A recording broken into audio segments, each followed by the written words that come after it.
Hello and welcome. Today we are talking about pitch in music and how it works, how it's set up. Okay, so pitch can be really useful in terms of not only understanding higher concepts like intervals and chords and things like that, but also in simplifying higher concepts. A lot of times you can reduce ideas down to just the fundamental way pitch is set up. So let's get into how it's set up. In music, we say A, B, C, D, E, F, G. And as you go through those letters, each pitch gets higher and higher. So on this particular string, I'm going to play A, B, C, D, E, F, G.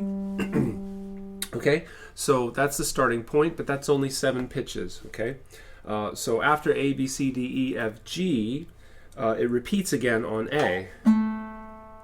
Okay, so A, B, C, D, E, F, G, A. And once you go from that A, you can get higher and higher. A, B, C. Actually, let me sing it in the right octave. A, B, C, D, E. Okay. And you can keep going and going and going and going. A, B, C, D, E, F, G, A, B, C, D, E, F, G, A, B, C, D, E, F, G. But just with those 8, A to A, you can do all kinds of different stuff. But we also need to go down in pitch, all right? So we're going to go down from the high A to G, to F, to E, D, C, B, A. Okay, so we not only need to know it in alphabetical order, A, B, C, D, E, F, G, but we need to know it backwards, G, F, E, D, C, B, A, if we want to go down in pitch from wherever we are. Okay, so the next thing to understand is that there are pitches in between those, and we don't need to get into those right now, but we do need to know where the spacing of everything is, because I don't know if you noticed on this instrument there are open strings, and there are 1, 2, 3, 4, 5, 6, 7, 8, 9, 10, 11, 12 frets to find pitches on, but we're only looking for 7 of those pitches, and they're not all evenly spaced apart. Okay, so on an instrument like this, you can see that there is a distance of, like, we'll say A is open. Okay, there's a distance of 1, 2 frets to its next pitch, which is B. Okay, so from A to B is essentially 2 frets, and from A to G, this high A down 2 frets is G. Okay, so most pitches are 2 frets apart from each other. Okay, we call that a whole step. It's a slightly larger interval than if they were right next to each other. Okay, so we have A and B, 2 frets apart. There's A and G, 2 frets apart as well.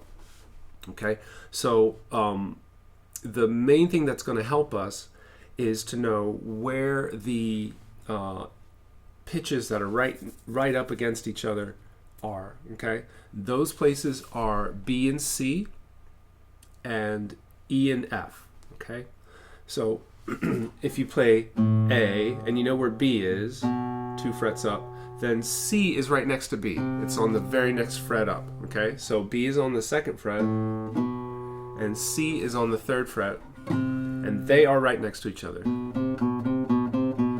So that's how we divide it up. The rest of the letters are 2 frets away from each other. A, B, right next to C. 2 frets up is D. 2 frets up is E. Okay, and now we need to remember that the other place where the 2 pitches are right next to each other are E and F. Okay, so here's E. So that means F is right here at the very next fret up. E to F.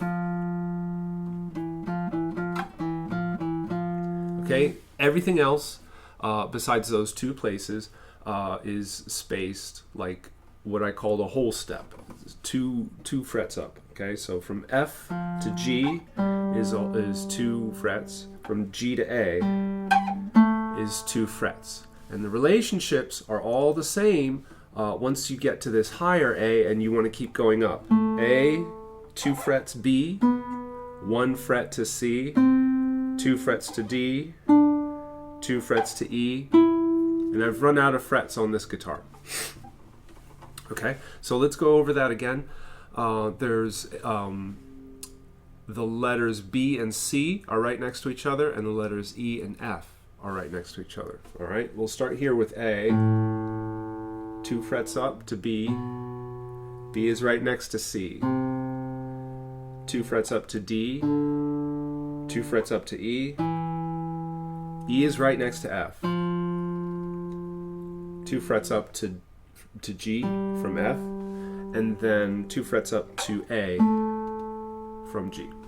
Okay, so if you know that, you can find out where pitches are on a lot of different instruments, because on lots of instruments the spacings of these pitches are the same. It's not true on every instrument. For instance, on a tin flute, you got 6 holes. Okay, so if you cover all of the holes, you start on a D on this particular flute. Okay, and then you let go of one of the holes and it's E. But if you let go of another one of the holes, it's F sharp, which is in between F and G. Okay, so that's one of the pitches that we haven't covered yet. We don't have a regular F. We have an F sharp there. Okay, if we want to get F, we have to cover half of a hole, and then we can get a normal F. Okay, so with some instruments it takes a little bit more figuring out, but on something like a guitar or a piano or a mandolin or violin, these pitches are spaced usually the same distance apart on any given string or keys, in the case of piano. All right, so we now know where what I call the half steps are. Okay, those are the places where the letters are right up against each other, B and C and E and F.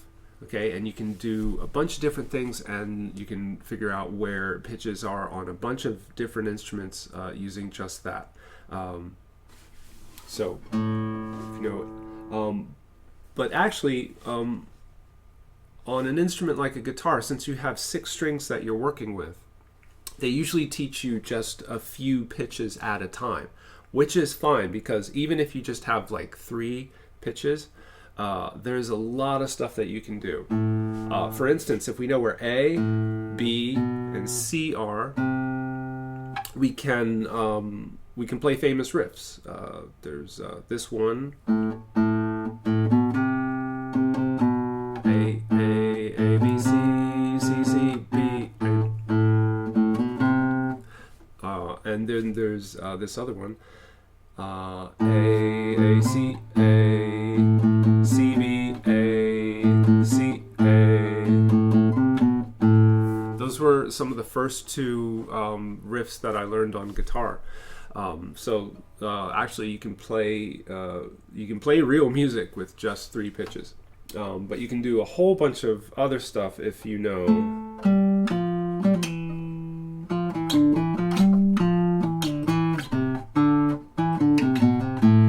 Where all the rest of the pitches are, A, B, C, D, E, F, G. Okay, so I recommend that you spend lots of time playing around with those and seeing what sounds good and what you like.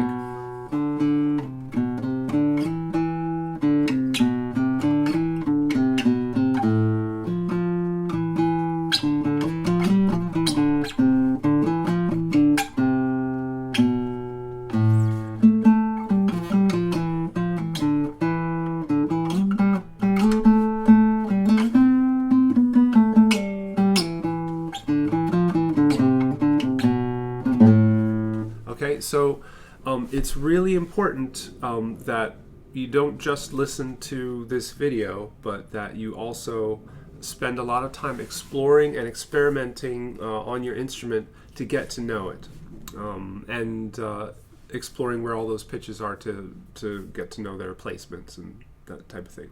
Okay, so just keep it simple: A, B, C, D, E, F, G, and then it repeats on A again. Okay, all right. So one thing that makes this instrument more complicated is that we want to be able to play several pitches at the same time in a chord like that.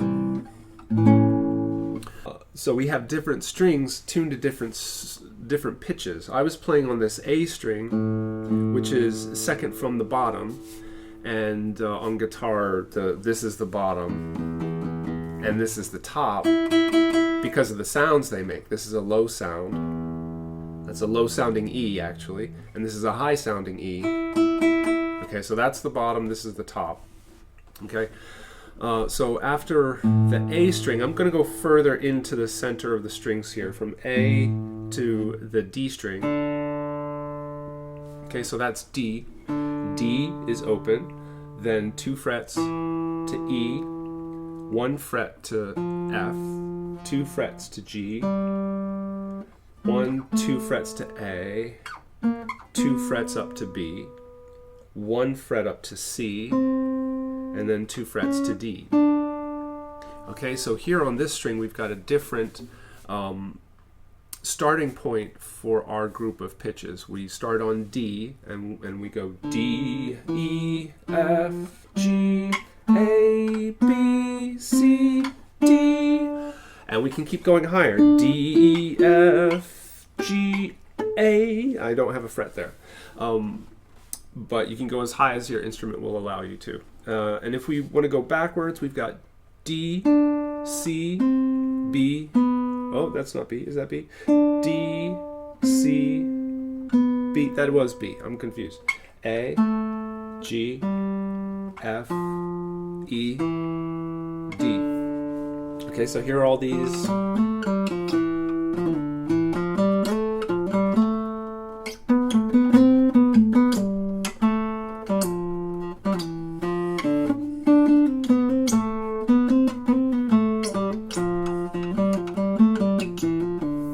These pitches on the D string. So you want to again, you want to play around a lot, and in order to discover where all the letters are. Okay, so we have a few more strings to go. We've got the G string is next.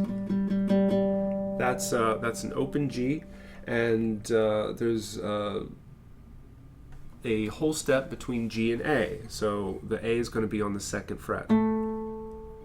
G, A.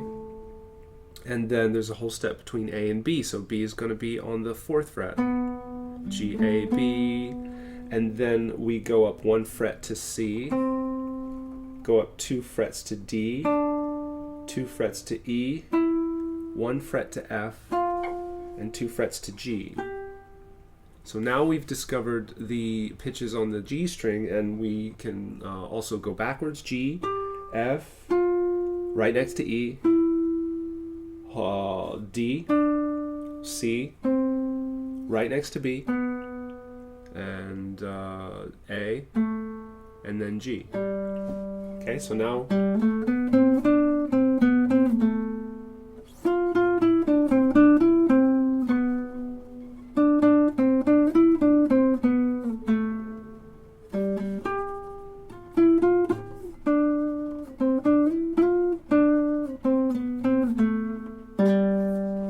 now we can make up melodies and learn tunes by ear using this string as well.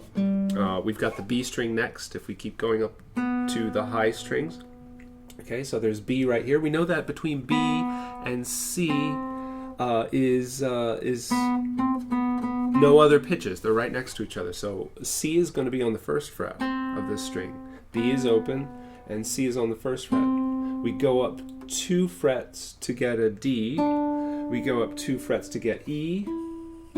We go up 1 fret to get F, 2 frets to get G, 2 frets to get A, and 2 frets to get a B again.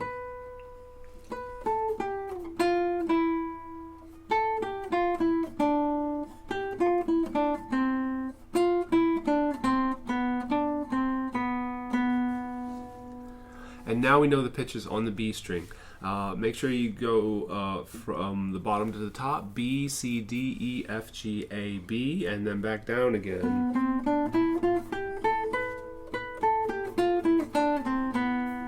All right, and then we have 2 more strings left, but since these 2 strings both start on the same letter, the relationships are the same for both. On this high string, this is an E string, if we remember that E and F are right next to each other, then we can find F by playing the first string, okay? And then 2 frets up is the G, 2 frets up is A, 2 frets from that is B, 1 fret up is C, and then 2 frets up is D, 2 frets up is E.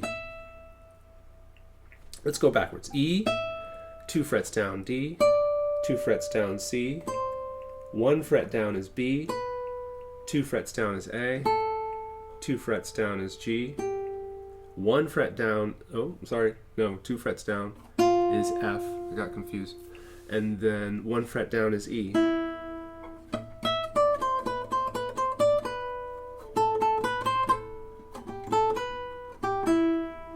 Okay, and you can play around with those on that string, but all of the relationships on the high E string are the same as they are on the low E string. It's just that this has a different version of E than this one has. Okay, so remember how we went up we went up and used 8 letters: E, F, G, A, B, C, D, E, and we had a second E. Well, these E's are 15 away. They're not really 15 away, but they're like 14 away from each other. Anyway, they're super far. Okay, there's this E, there's an E in the middle here where there's a D, and then there's another E up here on this high string. Okay, so these two, they're far away, but they're both E's, which means that all the relationships are the same on these 2 strings: E, F, G, A, B, C, D, E, and it's the same on this low one: E, F, G, A, B, C, D, E. They're all in the same places.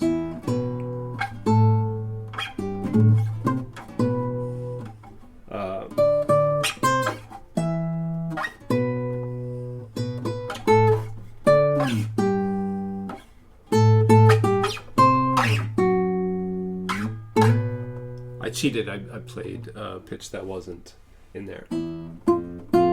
But if you're looking to find the same pitch in different octaves, as we call them, you can use the same fret for both of these strings.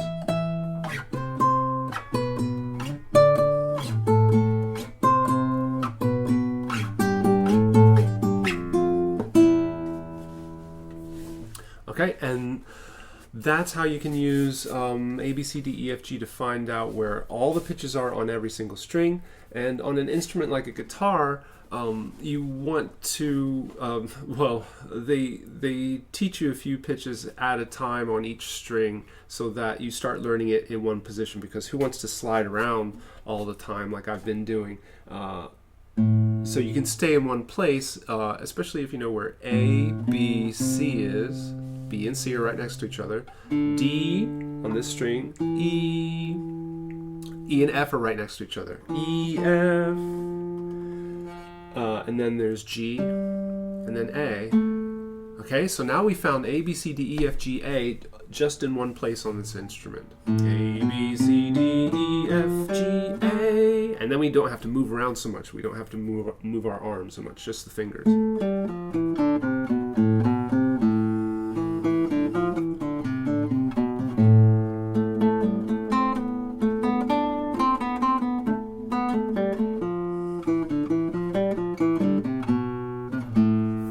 It's a whole other thing learning where all these different positions are on the instrument and where all the pitches are relative to them.